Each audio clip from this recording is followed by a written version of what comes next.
Welcome to yet another episode of Women in Business on Smart 24 TV. I'm Doreen Kemcha, and it's always a delight to have you come in. Women in Business. These are conversations with amazing women that get to inspire us about their journeys. We also do set up linkages. We try to find out how their mentorship is. We try to find out whether they have accessibility to all the resources that they need. On our episode today, we've got an amazing young woman, pro-business women. She is a wearer of many hats. Those are on words, quote unquote, a wearer of many hats. Passionate about the outdoors, passionate about sports, passionate about the hospitality industry in Uganda. She is also the CEO of Uganda Hotel Owners Association. Welcome, Jean. Thank you. Jean Byamcha. Yes. How are you? I'm good. How are you? It's a delight having you. Thank you. One, because you're a wearer of many hats, but also because what you are doing in the hospitality industry is amazing. Wow. What I know is first female CEO. Yes? Yes. Trust me. Tell me if I'm wrong. Yes. The very first non-hotelier. Yes. In the position. And also the youngest ever. How did it start? How did that start? First of all, it started a long time ago. My dad is a lawyer. So I went to school, everything knowing I want to be a lawyer like my dad. But then I also had the other side of it. There was a program on CNN. When we were growing up and CNN was still one of the only channels we had, it was called CNN Hotspots. And it was hosted by a woman. And she always used to travel to different places, and stay in different hotels. And I remember always watching that program and thinking to myself, that's my dream job. One day. I want to be able to do that. I want to be able to travel and stay in nice hotels, but also look at all these different places. So I was torn between lawyer, tourism. Yes.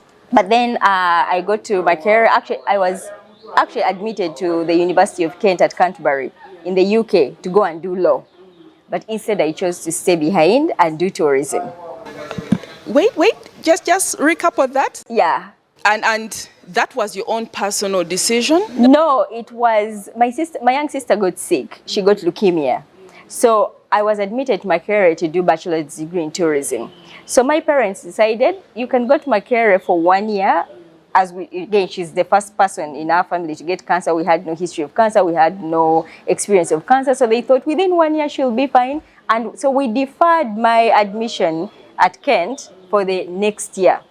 As I went to Makerere, just do the course you've been given. And then after 1 year, you can now proceed and go to Kent and start your law degree. Is your sister better now? Oh, yes. 20 years and she's cancer-free. That's lovely. She's a doctor now, really? And working in Johannesburg with IBM, doing amazing. That's amazing. So that's how I ended up going into tourism. I did it for 1 year, ended up excelling in the first year. But then, of course, with cancer, it's not something that was getting better. She needed more treatment. So I said, you know what, I already love the course. I'm enjoying the course. Let me finish this degree. And so I start. And when you started this journey, yes, tourism, you never looked back. I never looked. You just immersed yourself into it and said, you know what, this is who I am. I never looked back. And the more I went into the industry, the more I loved it, the more it spoke to my personality. I keep telling people every day that if you do something you love, you never have to work another day in your life. Very true. I don't feel I have worked for the last 15 years that we've been in the field. 15 years now. I don't think I've worked a single day because I love what I do. It's a no-brainer, and the more I do it, the more I enjoy it, the more I get good at it. You can't say it's a no-brainer. It's a brainer, yes. But for you, it feels effortless because this is what you love to do. Exactly. It's what you love. And I think for the woman in business, this is very important that you actually pursue and you do what you love. Because every day will seem like a party, the way it does for you, right? It will seem like an everyday party. When you do, that's what I read this somewhere, and I don't remember where somebody said, If you find your passion, you have found your life.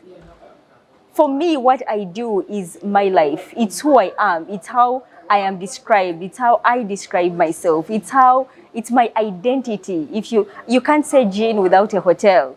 You can't say Jean without tourism.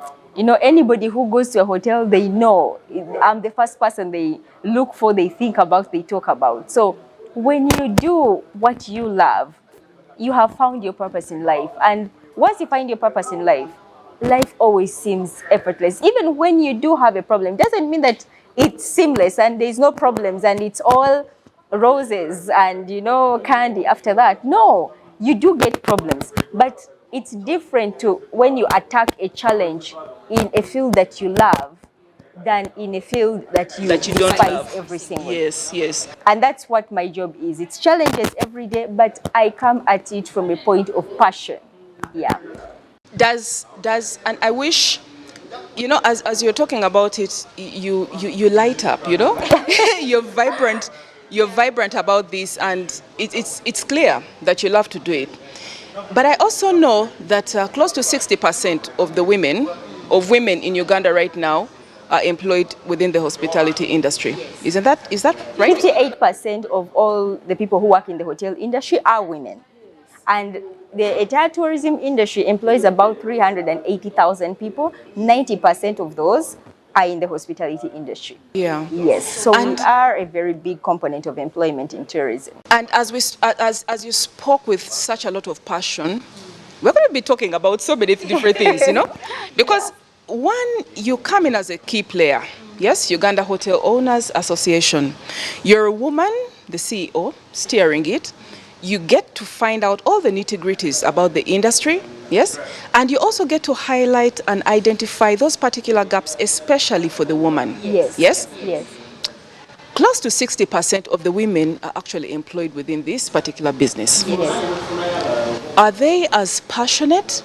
And when I say that, I don't say that just flippantly. Mm-hmm. One, because I know there's an assumption, right? And you'll clarify on that the hotel industry actually does not very many of them give contracts. Mm-hmm. Our hotel management, the hospitality, apart from a few notable institutes, the majority prefer to hire the services from other neighboring countries. Yes? And when they come in, they give them far better wages than the ordinary Ugandan. We've had a little bit of those squabbles. Now, with the women being there, the bulk of the employment, underrepresented, especially when it comes to the financing and the wages. What's your take? Okay. I have been long enough to see the shift in this industry. When we started off in this industry, this was an industry that was considered one for failures. Really? So until very recently, remember growing up, it was always, oh, I didn't get my first course, you go and do a home catering course. Oh, I didn't get my first course, go and be waiters. Yes. Whenever we walked into a restaurant and you see waiters and waitresses, their story is, I couldn't go to school, I couldn't go to university, my parents didn't have money, that's why I'm doing this. Compare this with kids abroad, whereby it's even if you come from a bowler status family, it's part of your rite of passage for you to work. You either work in a supermarket or in a restaurant or in a hotel or in some sort of, you know, people-centered industry. So right from the time for us, we have had to change that narrative fast. Yeah. Of people thinking this is an industry for failures. Now, that's where we are lucky enough to be the new crop of leaders that young people can look at and now say, I want to be in the hotel industry. I'm seeing a hotel general manager who is female. I'm seeing a hotel supervisor who is female. I know that CEO of the hotel association, she's female. And I see this other person who works in the hotel, she's successful, she's this, she's that, she's that. Until recently, only because also, as we speak, tourism is the #1 foreign exchange earner for this country. Is it? Yes. Tourism in 2019 brought in $1.6 billion in this $1.6 economy. billion. contributing almost 9% of our GDP. So that has been the growth of tourism. And again, you're seeing champions now, people like Amos Wekesa, people like Mrs. Susan Muhwezi, all these big hotel owners like Mr. Patrick Bitature, where people are now dreaming and saying, wait a second, you know, even somebody having a small plot of land in the village says, but I have 5 acres and because it's near a lake, let me put a lodge. Because people are seeing that you can actually make an amazing living out of tourism. Uganda, we have a sellable product. But first, wait. You talked about the person that buys this chunk of land and there's beautiful scenery and water just in proximity.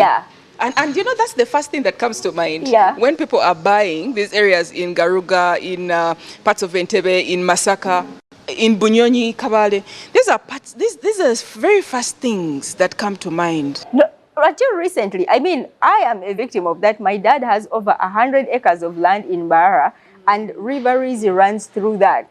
And he bought 100 acres of land for his cows. Yes. So it's not until now that I've started looking at that land and I'm telling him, but Dad, what are you up to? No, that land, do the cows, are we really getting a return on investment? Why can't we put some sort of lodge or something like that?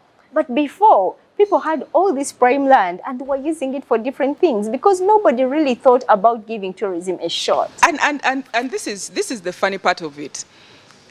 I know that Uganda Hotel Owners Association carries out capacity building, right? Yes. And you have a very vibrant number of members. Yes. Now to the person who gets this chunk of land and then sees that the person can mint some money out of the hotel and they go about and do their own thing, okay?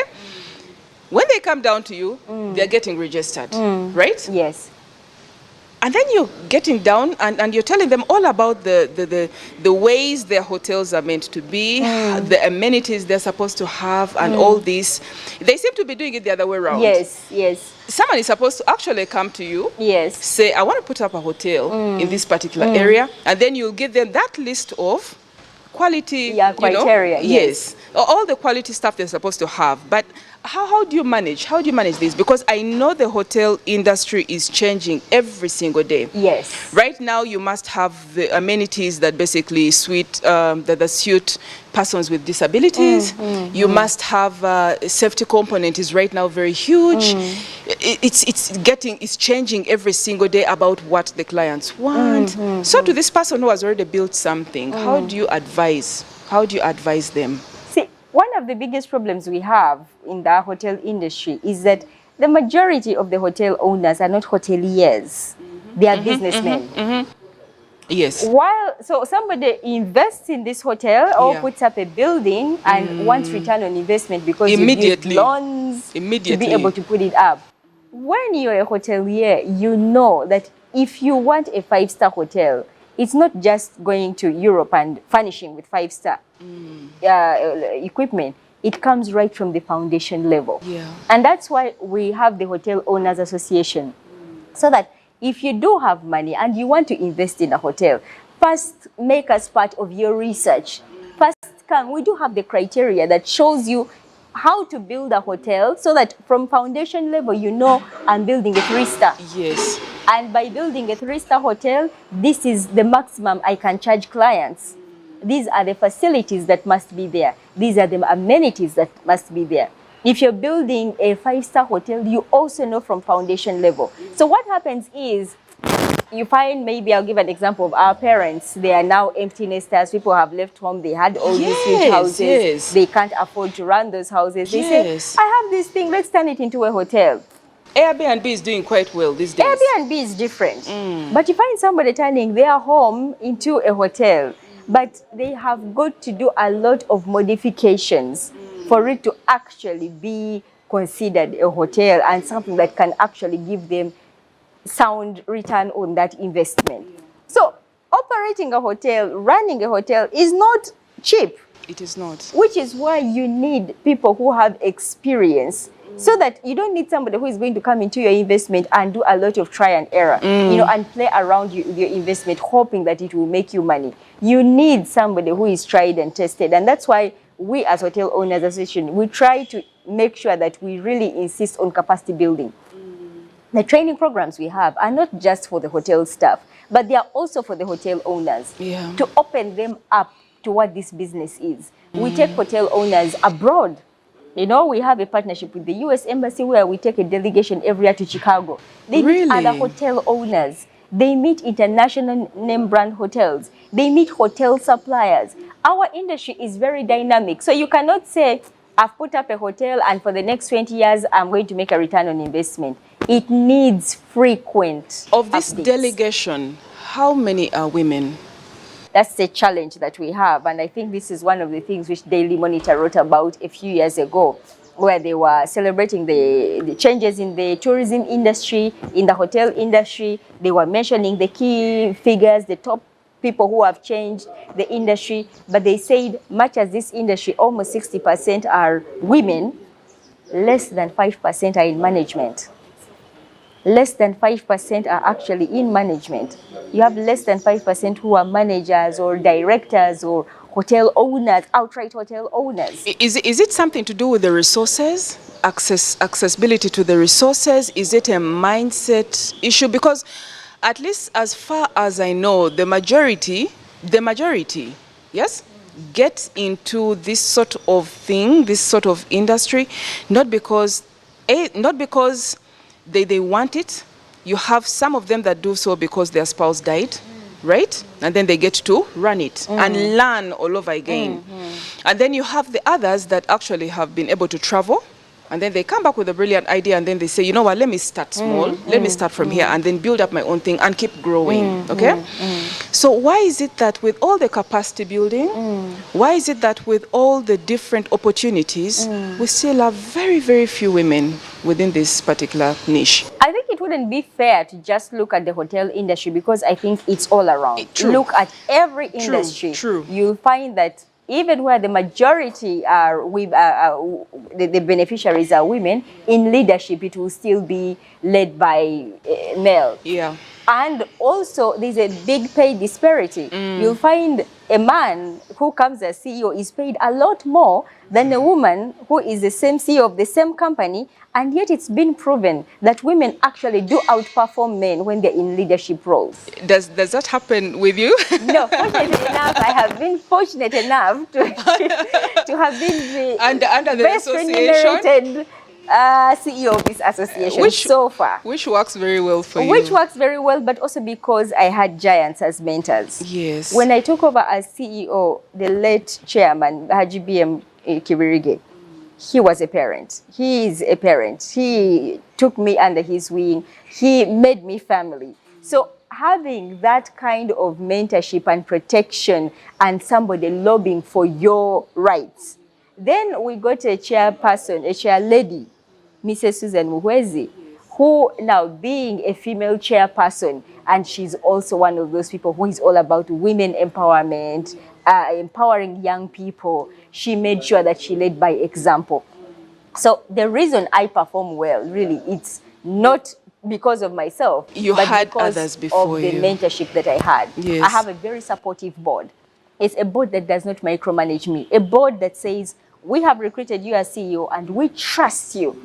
You make the decision. Now, there is no bigger motivation than trust. And because confidence. You always fear to disappoint the people that put that trust in you. True. If you are micromanaged, then you can always pass the buck to somebody else. I didn't do this because this person said they would do it, because this person. But when it all falls onto your shoulder and you have to report to a board and they want results, you are more motivated to be able to work. So that has been really, when people ask me, how have you been so successful? That has been it. I have got a very supportive board. I have got a chairperson who empowers me, encourages me, and even makes sure that I gain the respect, because it was not lost on everybody when I came into the position as the first female, as the youngest person at the time, that it would be a hard journey for me to gain the respect. You know, to gain the respect, this was a very male-dominated industry, and they always said, how will she be able to make it? Can she stand up and command respect and give a speech that everybody listens to? Have there been those moments during this journey? Yeah. that you've had to stop and look in the mirror and say, Jean, pull up your socks, you know? You can do this. And you know, I know you have all these awesome mentors behind you, inspiring you, and the board pushing you on.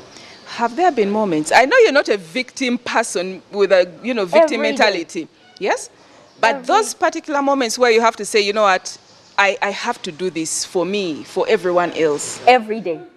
Every day. Because being a pioneer as a woman puts a very big dot on your back. Okay. Very big target on your back. Because everybody is waiting for you to mess up, and they said, no wonder she was. We knew she was. We knew she was too young for this. We knew she was a woman. So you always, for me, it's every single day. I demand excellence of myself, excellence of my work, excellence of the things that I put out there, excellence of even the way I present myself to the world. You know, I always have to put my best foot forward, because I know that I am not just representing myself. You're representing I'm other representing women. other women, I'm representing well. other young people, I'm representing the board that has put the trust in me. But most importantly, it's the legacy I want to leave. You know, many times we forget this. Many times we forget that your name should outlive you. It's the one thing that you leave when you take with you when you leave this world. Your name, your legacy. You don't want to go and people are talking about this corrupt person or how the association is so much better than you. You want to be able to leave your brick. And this is why I love women in business. This is why I love, because each guest that we have has her own unique story. You know, each person who comes here gets to give us insight. It's not all about you. Yes? It's never about you. It's not all about you. It's about the mark that you leave. Yeah.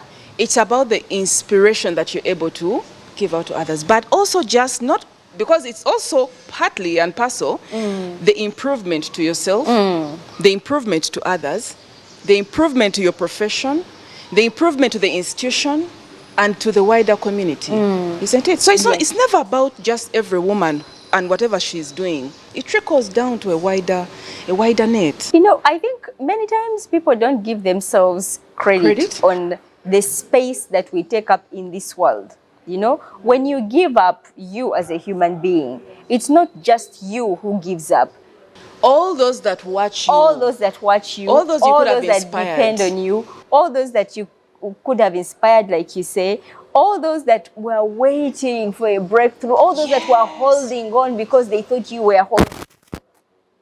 So we don't give ourselves that much credit to realize that it's not just you. You know, you have a whole ecosystem behind you. You know, it's your parents, it's your siblings, it's your friends, it's your haters. You know, people who are looking at you, waiting for you to fall. Those also inspire you, actually. Yes. And that's why you have to keep pushing. And that's why they always say that women, we don't know how strong we are until that's all we are left with. My dad recently said, have you seen the women who have 6 kids and they are stay-at-home moms and, you know, they don't know how to do anything, but then when the husband dies, they educate all these kids up to university, and you're thinking, where was that potential when the husband was still alive? True. So it's not until it was just waiting to come push out. comes to shove for a woman that you really see how strong we are. This is interesting. This is a very interesting take.